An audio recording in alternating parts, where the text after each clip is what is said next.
I don't know how to start this unfortunate story, so I'm just going to start by saying that my son got his girlfriend's mom pregnant. Now she wants him to pay child support. I'm a 42-year-old female. I have a daughter who is 19 and a son who just turned 18. After I graduated college, my now late husband decided that I should stay home while he works. He was an engineer and was making enough for me not to work. 4 years ago, my husband passed away. I became a widow. I was devastated. At that time, I was thinking how I was going to raise a 15-year-old girl and a 14-year-old boy on my own. I haven't worked since I graduated college, so I didn't have any marketable skills in the job market. Fortunately, I was relieved when I found out that my ex-husband had a $3 million life insurance, and he had a college trust fund for our 2 kids. And I didn't know any of this before he passed away. I knew he had a life insurance, but I didn't know how much it was. I mean, you don't think about things like that. I was thinking maybe it was about $100,000. My late husband worked in a refinery, and his job was a bit dangerous, and accidents do happen sometimes. However, he didn't die at work. He died in a car accident on his way back from a basketball game with his childhood friend named Jacob.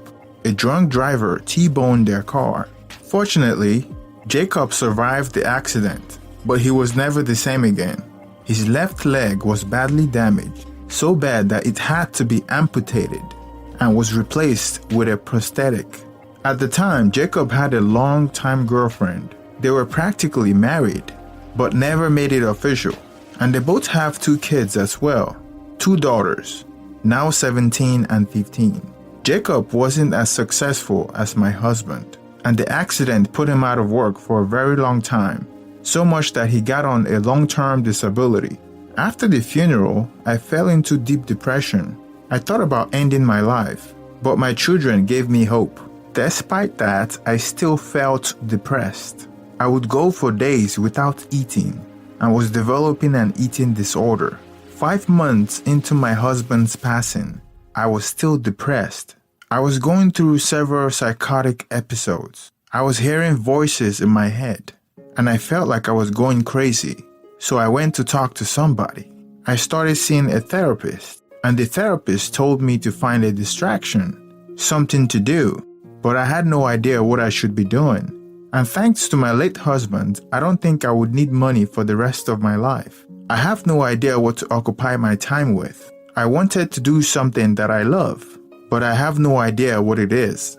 Around late 2015, about 2 years ago, I was at a grocery store shopping for food with my son when I met Jacob, his girlfriend, and his oldest daughter.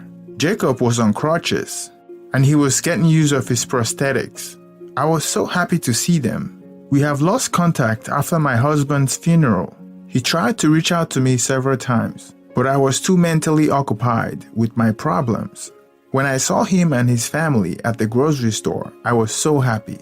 He reminded me so much about my late husband. They have known each other since they were young, so his mannerism was almost similar to my late husband. Jacob was on a long-term disability, so he was no longer working. His girlfriend seems to be the breadwinner of the household now, and I felt the dynamic of their relationship when I was speaking to them at the store. He was still going through physical therapy, and they suggested that I visit them. I acted like I was busy, and I told them that I would find time when I'm free. When we left the store, my son wouldn't stop talking about their daughter. She was 15, and he was 16 at the time. He was trying to convince me to visit them and to reconnect with them. I was close with my son, so it wasn't a secret to me why he was insisting that we visit Jacob's family. 2 days after, I spoke with my therapist, and I told her how seeing Jacob in the grocery store brought a lot of happy memories that reminded me of my late husband. She encouraged me to at least socialize with them and start some kind of friendship. I called Jacob and told him that me and my son will be visiting them. They lived about 50 minutes from my house. Their neighborhood isn't as affluent as where I lived, and when I entered their house, it was clear that they were barely getting by. When my husband was alive, I wasn't a fan of Jacob.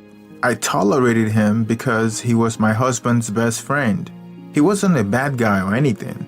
I just thought he wasn't as motivated as my husband, and I wanted my husband to make friends with people of equal socioeconomic ladder. I will admit I was a bit narrow-minded in my thinking, and my husband was all about the moment and having fun. When I got to their house, his girlfriend wasn't home. His oldest daughter was home. Come to find out, my son somehow got in touch with the oldest daughter, and she was waiting for us when we visited them.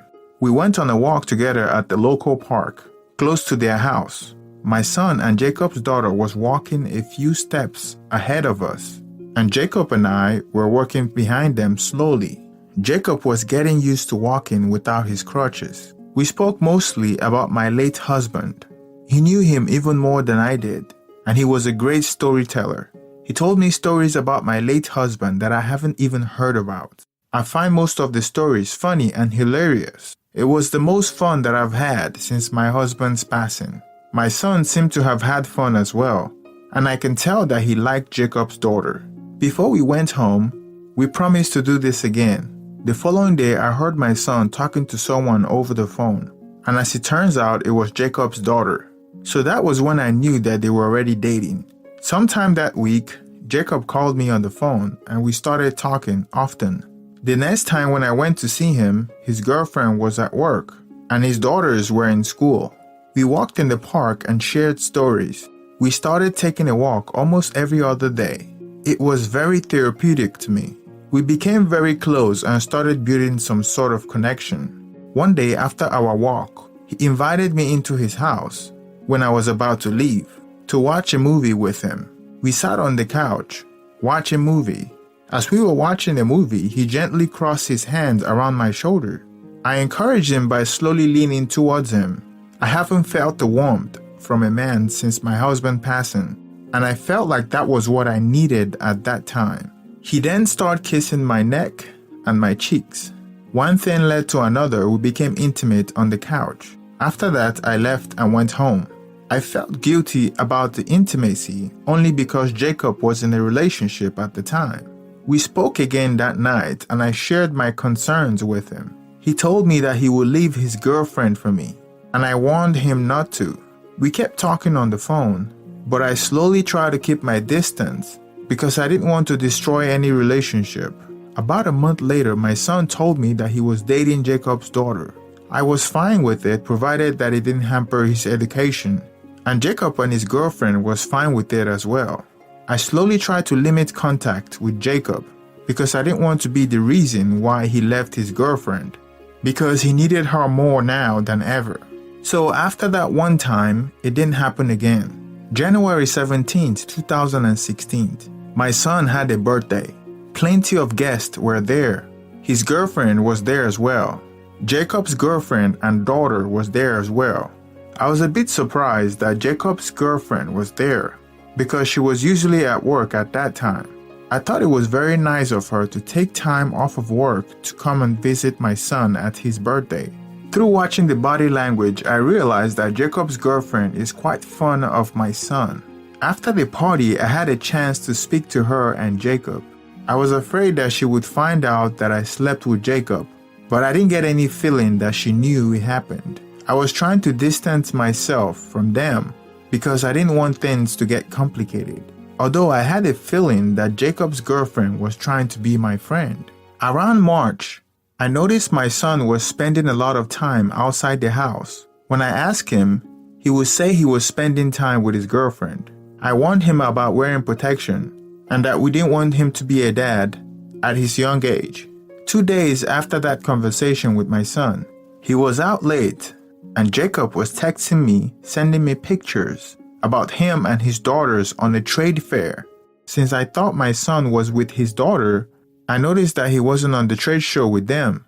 So I responded to Jacob asking him if my son was with them, and he said no. I texted my son and he claimed that he was with his girlfriend. I knew he was lying, and things didn't add up. I knew Jacob had no reason to lie, so I suspected my son was lying. It wasn't a big deal for him to be out that late, but I was curious about why he was lying about it. That was when I knew something wasn't right.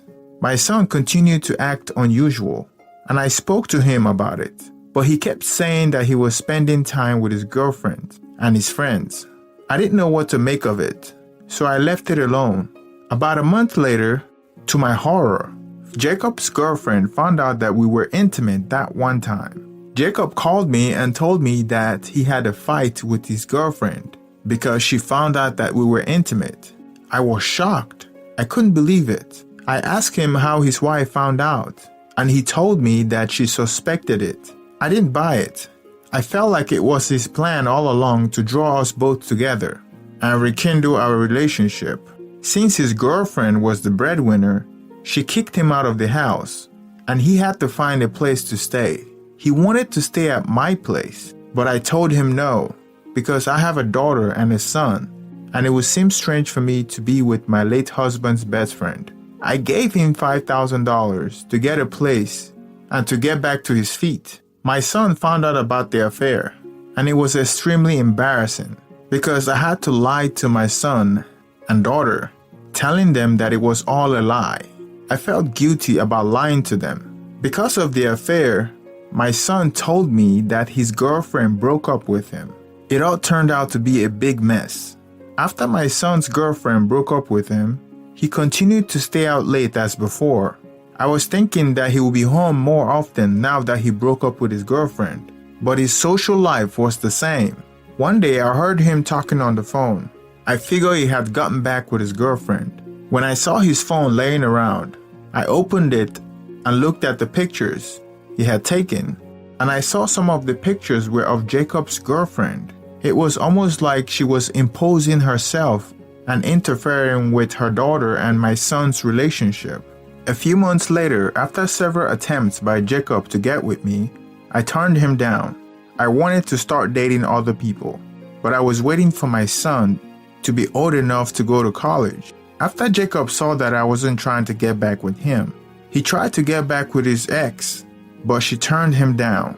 I felt bad for him, and over the months I provided little financial assistance to him. Not because I have affection for him, but because I felt sorry for him, and he was my late husband's friend. I was the overprotective kind of mother, and I was always snooping in my son's and daughter's phone. So one day I decided to snoop again. This time I was looking over his texts. To my horror, I found out that my son was having an affair with Jacob's ex-girlfriend, even when he was in a relationship with her daughter. I was horrified by this, and I called Jacob to let him know.